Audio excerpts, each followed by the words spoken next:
Ibas, ibas, Gloniga, aniga na ibas. Ibas, sobas, ibas,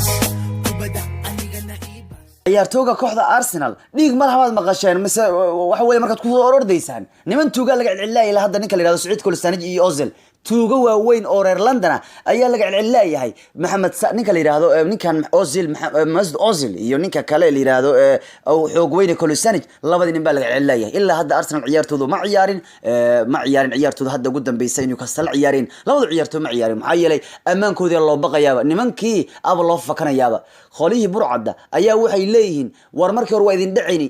xoogaa saacadaha la idinka furabnay laakiin hadda waxaan idin dhaafayno malaha waan idin soo weeraraynaa waan idin ku wajahnaba leeyahay wataaba keentay in ciyaartooygu la siiyay la ilaalooyin gaar ah 24 saac oo ilaala la saaray ciyaartooyga guryahooda Saciid Kolstanij iyo maxal dhahday Mesut Ozil ilaala gaar baa la saarayo wariyahay waxaad maqasheen Arsenal dhiig ma lahan war markuu maxamed qadar leeyahay marka Arsenal laga badiyo wuxuu yiraahdaa arigata kuwan dhiig ma lahan leeyahay markii war masiga dhiiga saliiguma lidka mirtay Ahmed Aledi malaha markuu maxamed qadar leeyahay ya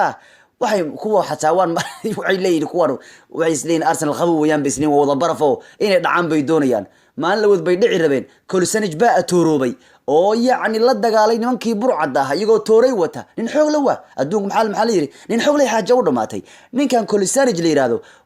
markii qolyuhu burcada iyagoo mootas wata ayay gaariga isku horgooyeen oo waxay rabeen Ozil iyo waxayna ka qaataan alaabta ay saacadaha wateen ka qaataan laakiin Ozil waaba argagaxayo waa qabowe waxa weeyaan waa iska yara fulayay indhuhu taagaba Saciid Kolstanij baa atoorobayo film caadi meesha ka jiray inkastoo film hayn oo dhacdo dhab ay tahay Saciid Kolstanij baa intuu soo dagay la dagaalay nimanka kan toorayda watay midiyuhu watay iyagu isku day inay dhacaan kadibna waa daba ordiyo ninkan waa nin xoog weyne meesha ku raacday laakiin ilaa hadda wali labada ciyaartooy xaalad amni dara ah oo weyn ayaa haysata oo labaduba toddobaadkan maanu ciyaarin kulanka Arsenal Newcastle maxay waa loo baqayaaba ilaa hadda in la soo weeraro ayaa laga baqayaa uu leeyahay Ozil iyo Saciid Kolstanij أنا يا سنة إسكان نقطة كوار لندن تي أيا هذا أيا لغونا بتقولي لا يا أدونك والغو يا بيا يا ولله حالك هتوسيو waxaa lagu leeyahay marka London tii lagu kala fakalaayaba ciyaaryahan ayaa waxay kooxda ugu ciyaari laayihiin waba la raadsano yaani mana raadsanayaba way soo waceen waxay ku yiraahdeen maalin la wada saacadaha baan idinka furu rabna bis sheekada dheer maad keenteen iyo askar idinku dacweynina iyo walina la dagaalamaad keenteen waan ognahay liir waad faafaanaysaan oo Saciid Kolstanij xukuumad baadiya lagu leeyahay Ozilow laakiin hadda waxa balan bay yiraahdeen waxaan balan ku qaadina weerano qalab kastood haysataan hanti walba guriina taala inaan dhacno marka hore saacadiin la u soconay suunkiin wixina u soconay ya ar warkooda weyna ya ar ilaahay amarkii wariyam waxaad maqasheen Arsenal dhiig ma lahaad maqasheen dadkeeda qabow maad maqasheen wariyahay Arsenal qabow ciyaartooyad maqasheen miya oo la dhahay Arsenal qabow wayaan war kuwan dhiig ma lahan miya tidad maqasheen markaas ciyaartooy Arsenal lagu ordayaaba hadda waxay war ku leeyihiin dhowr qof ayaa loo xiray arinka ka laakiin ilaa hadda booliisku 24 saac oo 24 saac waxay bilaabeen oo ilaala ah oo la ilaalinayo ciyaartooyga lagu magacaabo Ozil iyo Kolstanij ilaalaba korka ilaalinaya 4 saac ilaalaba la saaray ya London tiya saas laba nin xaaladooda lagu baqaya waxay war ku leeyihiin laba nin baa loo xiray oo arinka kankiiskan inay ku lugleen loo arko oo lagu arkay banaanka guriga Mesut Ozil kuwaas oo xataa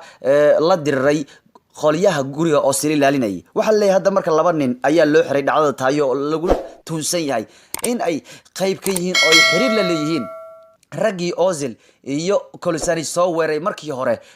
Kolstanij uu atoorobay oo la dagaalay nimankan midiyuhu soo qaatay nimankaaba inuu la ka tirsan yahay loo maleynaya Ozil saaxiibkiisa isku kooxdii Kolstanij ayaa dibana u ahaa weerar ay tuugo ku qaadeen bishii hore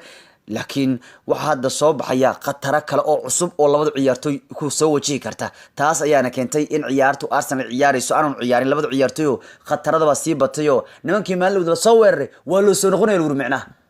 waa loo fakanayo macnaha taa waa loo fakanayo macnaha arbaxa dhacay Arsenal maxay tahay yaaqay warway dhiigi saliingalida ka mirtay qoliyahan maqleen wadi ku soo ordayaan bay fulbeedii malayaanba qabow bay malayaano nimanku ord baa ka dhigaya sida uu sheegay wargeyska Telegraph laba nin ay booliiska ku xireen banaanka guriga Ozil habeenkii Khamiista kadib markii ay la dagaalameen waardiyaasha guriga Ozil ee waqooyiga London ku yaala warbixinta booliiska ay soo saareen ay ku xaqiijiyeen in labada nin la xiray 6 bisha September-na maxkamad la soo saari doono Arsenal ayaana ka warbixisay wararka ugu dambeeyay ee labada nin lagu xiray ee guriga Ozil weerarka ku soo qaaday ee la dagaalalada guriga waxa Arsenal cadeeyeen in labadu ciyaartoy sidaa darteed aan ciyaari karin kulanka Newcastle ee laga soo gudbayo waxaanu Arsenal aad ugu murugaysan tahay labadooda ciyaartoy dhibaatada haysato loo daba taagan yahay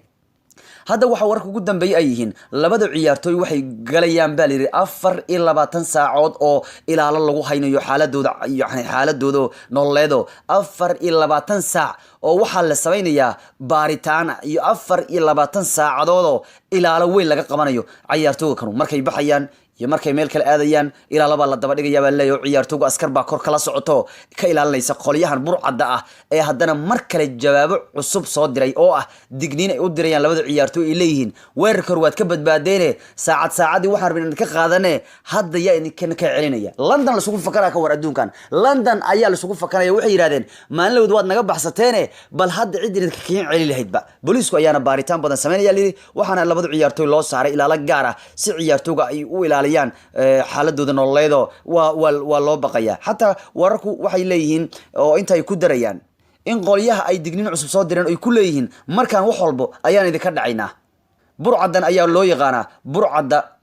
burcadii London waa niman la yaqaano dadka wareeriya oo burcad waaweyn ah nimankan ka weyn soo gashtay macna kabtooda niman waaweyn gashtay nimankan waa loo baqa nimankan muddo inay ciyaar weyn xataa waa laga yaabaa nimankan qar waa lagu riday habeenkii waa seexalaayeen xataa waxay oranto inta ku darayaan xaaska ciyaartooyga Saciid Kolisarij waa oroday way isaga carartiba lagu leeyahay Ingiriiska waxay u carartiba lagu leeyahay Jarmalka waxay tiri dib dambe uma soo noqonayo Saciid Kolisarij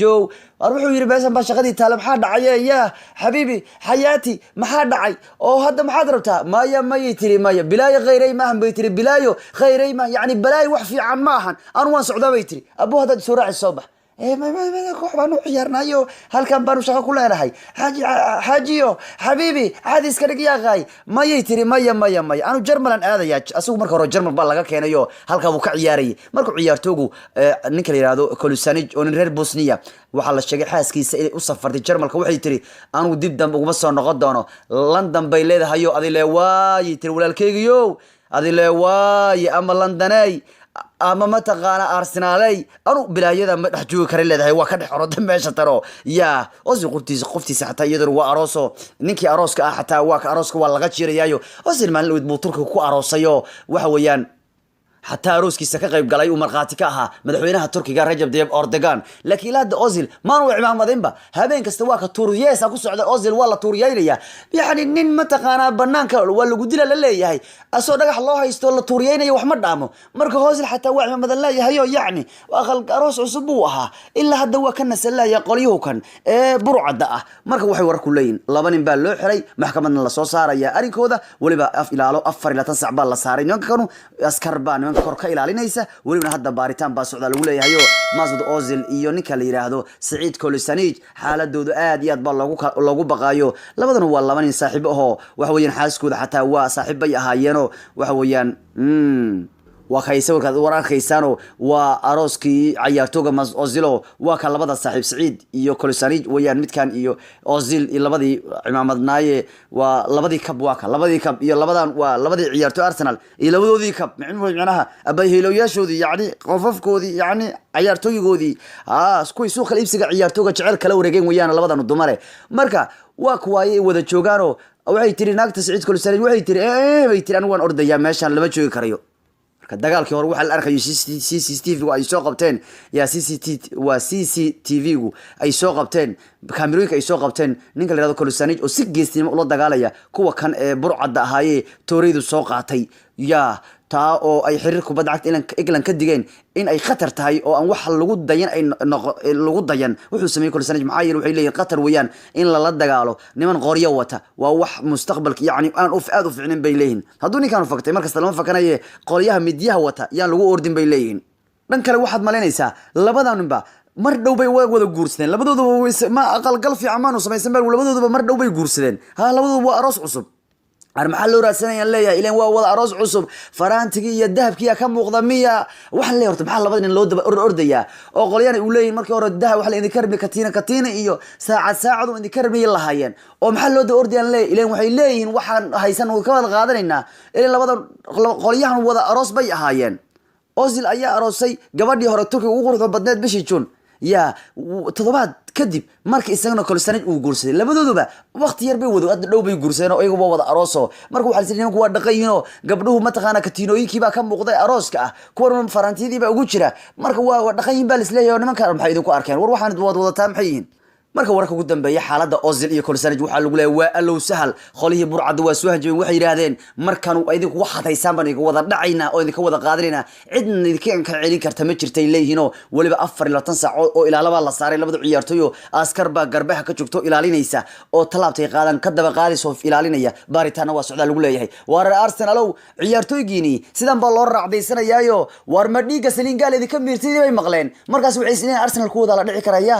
waa qabow Soomaa kuwaas baraf weeyaan baan maqalnay bileen kuwa kale Chelsea waraaw baa ku qaban Manchester Fordheerayaal baa ku jiro yur yaacna dhihi karaya Man City oo tamandii niman waraaw qaba meesha jooga Liverpool war waxaan wax loo dhawaan karo weeyaan niman iyagu horay weeyaan oo horyaal aan haysato waabana jibinayaane war kuwan Arsenal man galnaaba kuwaas baa qawnimo lagu sheegay burcadiiba maanlad kun soo weerartay ilaa hadda waxay leeyihiin in ku soo noqonaynaa wax ka sanad ka qaadanaynaa